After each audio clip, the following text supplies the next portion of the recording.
এবার আইডিএলসি বাণিজ্য বার্তা।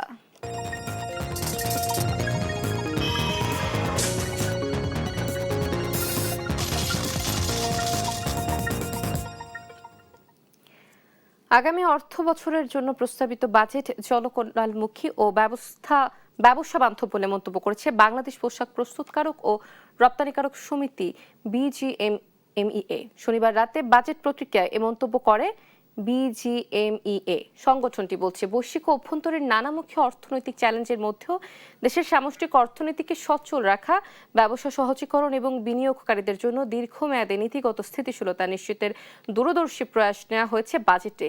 বিজিএমইএ মনে করে 2034 সাল নাগাদ বাংলাদেশকে $1 ট্রিলিয়ন অর্থনীতিতে উন্নীত করার লক্ষ্য নিয়ে প্রবৃদ্ধি কেন্দ্রিক ধারণা থেকে সরে এসে সামগ্রিক উন্নয়নে জোর দেওয়া হয়েছে।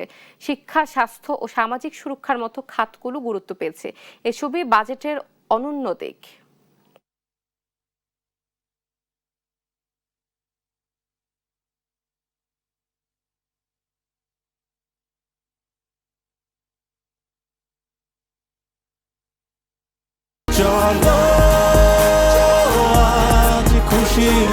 চল্লিশ বছর ধরে অসংখ্য খুশির মিছিলে ছিল আইডিএলসি, থাকবে আগামীতেও।